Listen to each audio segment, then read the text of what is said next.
Hi everyone, Dr. David Miller here, nutrition and digestion focused naturopathic doctor, trying to help you work towards empowered autonomous health. So this week it was irresistible to talk about Donald Trump being elected as the next president of the United States of America. So like it or not, he's the president-elect, right? So I just thought I'd relate that as much as I can to what's going on in the medical system, which may seem like a stretch at first, but we'll get there. So, like it or not, Donald Trump got to be president, or president-elect to be specific, in this election by more people liking him than those that like someone else. So, it's still democracy, and in our culture, it's conducive to Donald Trump being president. That's the way it is, and it's undeniable. Unfortunately, though, democracy depends on an intelligent and informed population. So that's a prerequisite for democracy to work perfectly, but nothing's perfect. So if you're one of those people feeling down about the election, it's time maybe to exercise control in areas that you can. We can't change the fact that Donald Trump is going to be president, but there's so much else that we can change, right? Donald Trump doesn't have to determine all of our actions day to day. So there's similarities with medicine in Canada. Our medical system has flaws. I mean, who doesn't have flaws? What system doesn't have flaws? Nothing's perfect. But remember, our medical system did not appear out of nowhere.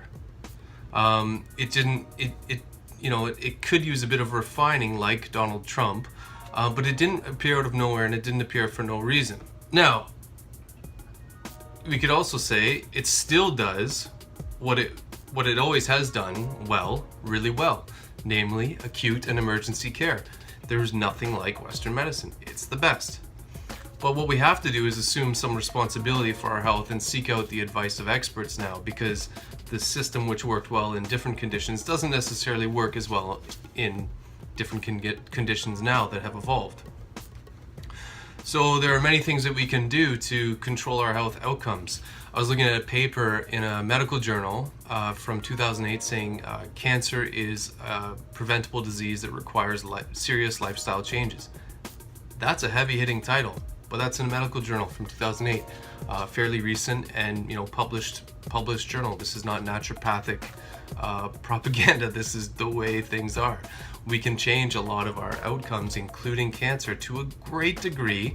Not all cancers, and I don't want to get into the rabbit hole there, but the point is a lot of our disease outcomes can be modified by our day-to-day behaviors. So we need to assume responsibility for our actions and our behaviors. And that may require the direction and expertise of naturopathic doctors or functional medicine doctors, but what I'm getting at is it's not the bread and butter of medical doctors. In fact, it's probably the gluten-free bread and dairy-free butter of naturopathic doctors at times. So you could go so far as to see a naturopath. It could just mean stop eating crappy carbs and get into some form of exercise. Start eating more veg. Start somewhere. Just start simple. Don't give away the power you have. We have so much power in our health outcomes. Don't give it away. Your fate is not largely determined by the medical system, just like your actions and your fate are not largely determined by the Donald. So hopefully the message gets home that although external factors are at play, there's so much that we can do to improve our lives and the lives of those close around us. So until next time, keep nourishing, keep moving, keep relaxing. Talk to you next week.